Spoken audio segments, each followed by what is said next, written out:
আসসালামু আলাইকুম। আল্লাহর অশেষ রহমতে ভালোই আছি। আল্লাহ তাআলাও ভালোই রাখে। কিন্তু বাংলাদেশ আর ইন্ডিয়ার খেলা হইলে ওই দিন ভালো থাকি না। ওই দিন হার্টবিটটা কাঁপাকাঁপি করে, প্রেশারটা আপ ডাউন করে। বাংলাদেশ ভাগবো, টাস করে ভাগ্যা যাক, এতে মনে কোনো কষ্ট নাই। জিতবো, টাস করে জিততে যাক, ওইটাও মনে কোনো কষ্ট নাই। কিন্তু পুরা খেলা ভালো খেললে লাস্টে ওরা কী করে, 4 বলে 6 রান লাগে, 6 বলে 8 রান লাগে, 1 ওভারে 3 রান লাগে, 2 রান লাগে, 1 রান লাগে। ওই সময় ওরা চেগায় দেয়।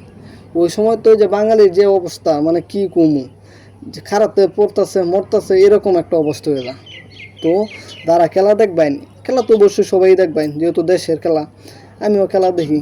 আমি আগের থেকে অনেক জোগাড় মোগাল দেওয়া গেছে, যে প্রেশারের ওষুধ আছে, পরে স্যালাইন ট্যালাইন আছে, ওর স্যালাইন আছে, নাফা এক্সট্রা আছে, আরও বিভিন্ন ওষুধ আছে। ওগুলো পাশে রাখি। খেলা গিয়ে আমার কোন সময় দরকার পড়ে, ওর আর খেলা দেখতে তো এমনি দরকার লাগবেই।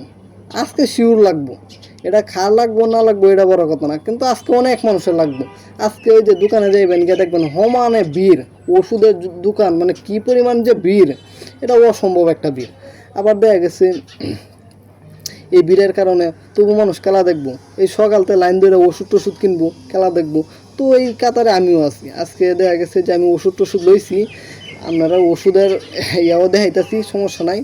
বিভিন্ন ওষুধ কিনছি, এটি লইয়া বাইর যামু, আগে 2 সাইডটা খামু, পরে দেখা গেছে খেলা দেখতে বলবো। আপনারাও দেখবেন, আপনারা জুগাল টুগাল সাথে রাইখা পরে খেলা দেখবেন। তো ভালো থাকবেন। পরে জানান, কমেন্ট করে জানান যে বাংলাদেশের কী অবস্থা ছিল। আমিও তো আছি।